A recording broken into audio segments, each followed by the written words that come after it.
শপথের পর প্রথম সিদ্ধান্ত জাতীয় নবম পে স্কেলের গেজেট ও কার্যকর বাস্তবায়নের অঙ্গীকার দিলেন তালেব রহমান।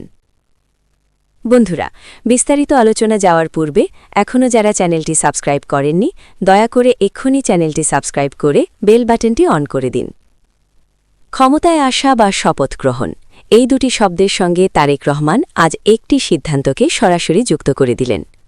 সাংবাদিকদের প্রশ্নের উত্তরে বিএনপির শীর্ষ নেতা তারেক রহমান আজ স্পষ্ট, দৃঢ় এবং দ্বিধাহীন ভাষায় জানিয়ে দিলেন, বিএনপি সরকার শপথ নেওয়ার পর প্রথম যে কাজটি করবে সেটি হল জাতীয় নবম পে স্কেলের পূর্ণাঙ্গ গেজেট প্রকাশ এবং সেই পে স্কেলকে বাস্তবে কার্যকর করা। কোনো ভূমিকা নয়, কোনো প্রতিশ্রুতির ঘোরাঘুরি নয়, সরাসরি সিদ্ধান্ত, সরাসরি বাস্তবায়ন। তারেক রহমান বলেন, দেশের সরকারি কর্মকর্তা কর্মচারীরা বহু বছর ধরে যে ন্যায্য বেতন কাঠামোর প্রত্যাশায় অপেক্ষা করছেন, সেই অপেক্ষার আর কোনো যুক্তি নেই। দ্রব্যমূল্যের লাগামহীন ঊর্ধ্বগতি, জীবনযাত্রার ব্যয়, পরিবার পরিচালনার চাপ সব মিলিয়ে বর্তমান বেতন কাঠামো আর বাস্তবতার সঙ্গে সামঞ্জস্যপূর্ণ নয়। তাই নবম পে স্কেল শুধু একটি প্রশাসনিক নথি নয়, এটি এখন সময়ের দাবি। সাংবাদিকদের প্রশ্ন ছিল, আপনারা ক্ষমতায় এলে জাতীয় নবম পে স্কেল নিয়ে বাস্তবিক সিদ্ধান্ত কী হবে? উত্তরে তারেক রহমান স্পষ্ট করে বলেন, শপথ গ্রহণের পর কোনো বিলম্ব নয়, কোনো অজুহাত নয়, প্রথম কাজ হবে গেজেট প্রকাশ। বিগত সরকারের পে কমিশন যে পূর্ণাঙ্গ সুপারিশ প্রণয়ন করেছে এবং যা রাষ্ট্রের সর্বোচ্চ পর্যায়ে জমা রয়েছে, সেই সুপারিশের ভিত্তিতেই নবম পে স্কেল কার্যকর করা হবে। তিনি বলেন, পে কমিশনের সুপারিশ মানে কাগজে আলোচনা নয়, এটি একটি প্রাতিষ্ঠানিক প্রক্রিয়ার ফলাফল, যেখানে দেশের অর্থনীতি, রাজস্ব সক্ষমতা এবং কর্মচারীদের বাস্তব জীবনযাত্রা সবকিছু বিবেচনা করা হয়েছে। তাই সেটিকে ফাইলবন্দি করে রাখা মানে কর্মচারীদের সঙ্গে অবিচার করা। বিএনপি সরকার সেই অবিচার করবে না।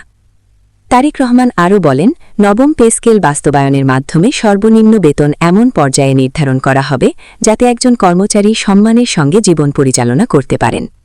একই সঙ্গে সর্বোচ্চ বেতন কাঠামো হবে দায়িত্ব ও মর্যাদার সঙ্গে সামঞ্জস্যপূর্ণ। এটি হবে একটি ভারসাম্যপূর্ণ বেতন কাঠামো, যেখানে অভিজ্ঞতা, পদমর্যাদা ও দায়িত্বের যথাযথ মূল্যায়ন থাকবে। তিনি জোর দিয়ে বলেন, শুধু মূল বেতন নয়, ভাতা কাঠামোতেও আমূল পরিবর্তন আনা হবে। বাড়িভাড়া ভাতা বাস্তব বাজার দরের সঙ্গে মিলিয়ে পুনর্নির্ধারণ করা হবে। চিকিৎসা ভাতা হবে বাস্তবসম্মত। যাতায়াত ভাতা ও উৎসব ভাতা কর্মচারীদের প্রকৃত চাহিদার সঙ্গে সামঞ্জস্যপূর্ণ করা হবে। নবম পে স্কেল হবে এমন একটি কাঠামো যা কেবল কাগজে নয়, বাস্তব জীবনে স্বস্তি দেবে। সাংবাদিকদের এক প্রশ্নের উত্তরে তিনি বলেন, আমরা নবম পে স্কেলকে কোনো অস্থায়ী সিদ্ধান্ত হিসেবে দেখছি না। এটি হবে একটি স্থায়ী ও কার্যকর বেতন কাঠামো। গেজেট প্রকাশের মাধ্যমে এটি আইনগত ভিত্তি পাবে, যাতে ভবিষ্যতে কোনো সরকার ইচ্ছে মতো এটি বাতিল বা ঝুলিয়ে রাখতে না পারে।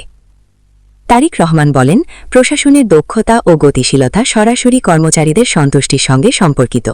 একজন নিরাপদ ও সম্মানজনক আয়ের নিশ্চয়তা থাকা কর্মচারী রাষ্ট্রের জন্য সর্বোচ্চ সেবা দিতে পারেন। তাই নবম পে স্কেল বাস্তবায়ন মানে শুধু বেতন বৃদ্ধি নয়, এটি প্রশাসনিক সংস্কারের একটি মৌলিক ধাপ। তিনি আরও বলেন, বিএনপি সরকার ক্ষমতায় এলে প্রথম মন্ত্রিসভা বৈঠকেই নবম পে স্কেল নিয়ে সিদ্ধান্ত চূড়ান্ত করা হবে। এরপর দ্রুত প্রজ্ঞাপন জারি করে গেজেট প্রকাশ করা হবে।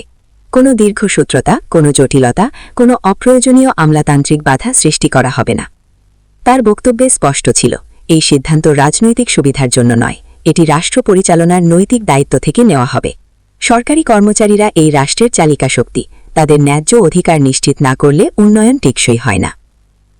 তারেক রহমান বলেন, নবম পে স্কেলে গ্রেড পুনর্বিন্যাস, টাইম স্কেল, সিলেকশন গ্রেড, বার্ষিক ইনক্রিমেন্ট সবকিছু স্পষ্টভাবে নির্ধারণ করা হবে।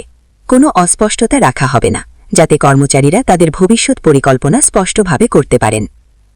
তিনি আরও বলেন, নবম পে স্কেল বাস্তবায়নের পর কেউ যেন বলতে না পারে এটি শুধু ঘোষণা ছিল, বাস্তবায়ন হয়নি।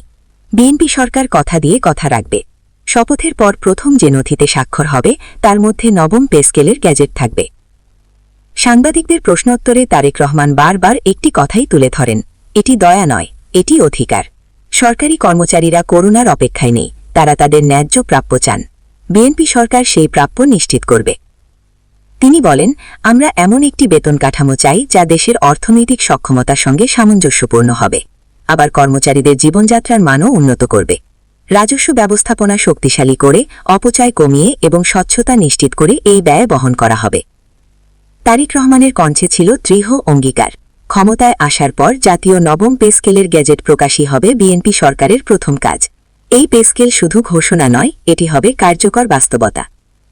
এই বক্তব্যের মাধ্যমে তিনি স্পষ্ট বার্তা দিলেন, নবম পে স্কেল নিয়ে আর অপেক্ষা নয়, আর প্রতিশ্রুতি রাজনীতি নয়। শপথ, গেজেট, বাস্তবায়ন, এই 3 ধাপেই সীমাবদ্ধ থাকবে বিএনপি সরকারের প্রথম সিদ্ধান্ত। তারেক রহমানের এই অঙ্গীকারে দেশের লক্ষ লক্ষ সরকারি কর্মকর্তা কর্মচারীর চোখে নতুন আশার আলো জ্বলে উঠেছে।